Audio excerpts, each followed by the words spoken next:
Don't compare yourself to others is probably something you've heard before, but is comparing yourself really a bad idea? To find out, I challenged 4 designers to a branding contest to see if I'm actually any good at my job. And here's how it went. First, I had to find some stiff competition as I wanted this challenge to really test me, and that's why I teamed up with Design Bro, the sponsor of this video, who only work the top 5% of designers. This ensured I'd be going up against highly skilled and experienced designers. So meet Matt, Jorge, Joanne, and Pedro. They don't actually look like the cast of Shrek, but this is just to prevent sharing their identity with the world. We were all given the same brief by the client and told we had 7 days to get our designs done and submitted. We had to design a logo and packaging concept for a room diffuser product. The key things I took from the brief were the emphasis on not only the scent but sound. They want modern and premium whilst also still being standout, and the inspiration that they sent over. This is essentially how Design Bro works. A client posts a project and then the designers on the platform can choose to enter the competition.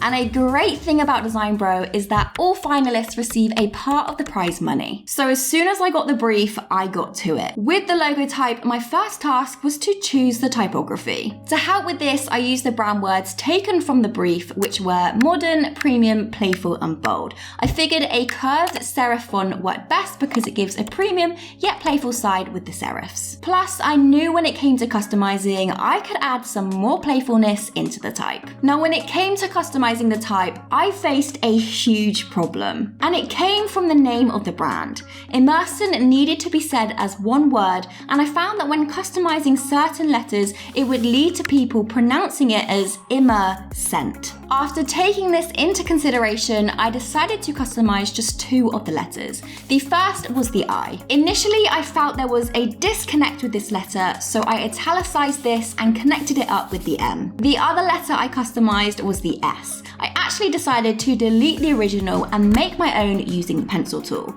As you can now see, I managed to integrate a relation to scents and sounds in the type by using movement. And after that was done, it was time to move on to the packaging. But first, I wonder how my competition is doing. Looks like they're doing great. I must admit, I think knowing I was going up against other designers put extra pressure on me. I found myself more indecisive when creating the logo type, which resulted in it taking longer than it normally would. But I think it has both positives and negatives. Sometimes competition's good because it forces you to push yourself to the next level. Now it was time for me to start on the packaging. A few days later than expected, but that just added to the pressure and fun.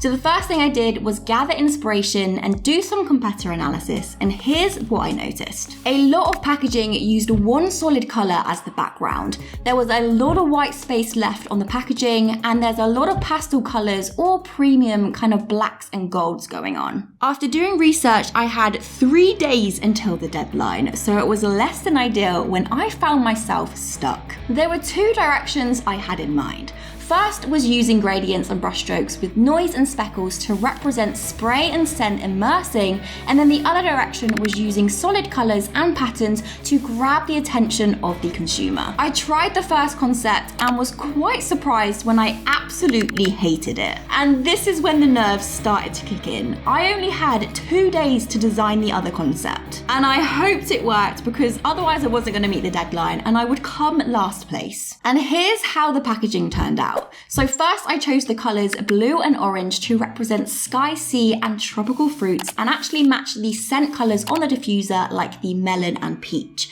I then placed the logo towards the top of the packaging so it would be visible at supermarket shelves. Then it was time to add the name of the scent, which is tropical tones, and I also included the scents of melon, peach, jasmine and sandalwood. Next I added the elements relating to music and the playlist. So I added the QR code, any relevant text and a subtle music bar at the bottom. So I really wanted to get across this music idea without being too cartoony with like music notes. So this worked really well, and it also worked as a text divider. After this, I decided to create a pattern that consisted of abstract shapes that resembled tropical leaves, flowers and clouds.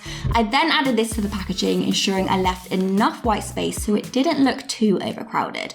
I then added the abstract shape behind tropical tones to make it stand out, as I felt like it was getting a little lost. And here's the final result. I also tested to see if the packaging layout would work on another scent for future-proof reasons, and it looked freaking great. After I was done, I submitted my work with only a couple hours to spare. Fast forward to now, and it is time to see the other designers' work. I'm not gonna lie, I'm actually feeling quite nervous about this. P.S. You'll also get a chance to vote for your favorite at the end of this video. So first up, we have Matt. He describes his design as fresh and funky with a bold illustrative style and vivid summer palette. This is so cool to see. So I think the vibe of his work at first glance fits with this brief really, really well. I think the color palette plays a massive part in this. So in their design summary, I think they mentioned that the design was split up into sections with immersant letters sat behind the illustrations, which I didn't even notice and I freaking love.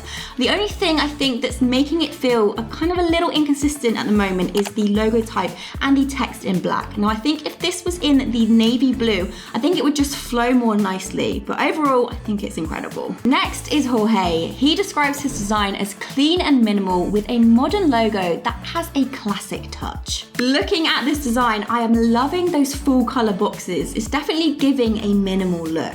I also really like the idea of using the reed sticks within the icon, something that I didn't even consider, and it is so clever.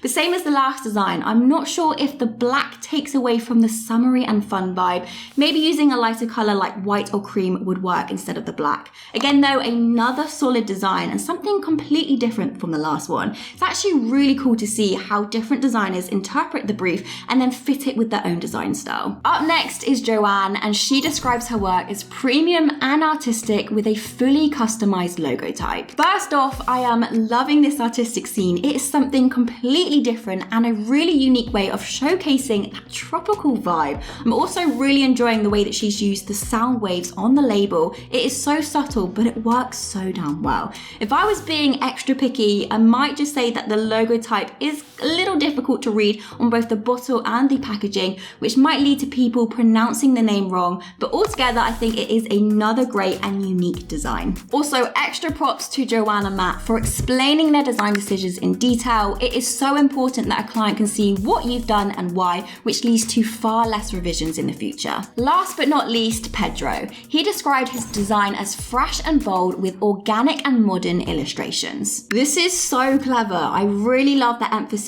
on me in the logo type. I think this fits really nicely with the brand message of immersing yourself in scent and songs. I'm also really vibing with that orange and yellow color palette. I think they complement each other really well and fit in with those tropical tones. Maybe one thing that I would change would be adding a description, because at first glance it doesn't look like a reed diffuser packaging, and this may lead to confusion to the consumer. Now is where I need your help. We need to decide on a winner. So using the link in my description, go and vote for your favorite. So I chose not to be included within the vote because the winner gets the most money, and I didn't think it would be fair because I know you guys would have my back. But before you go and do that, there's one important thing I want you to take away from this video, and that is comparing yourself to others might not be that bad if it's done right. See, I learned from this competition that every designer interprets differently and has their own style, which made me realize how important it is to have your own identity if you want to stand out. I compared in terms of style and interpretation, not skill. See, if you were to compare your logo types to other designers and you don't know how to use the pencil tool, then of course you're not going to feel good about yourself. Meaning you need to do two things. First, stop comparing and focus on improving. And second, watch this video here where I teach you how to master the pencil tool and how it can make you more money as a designer.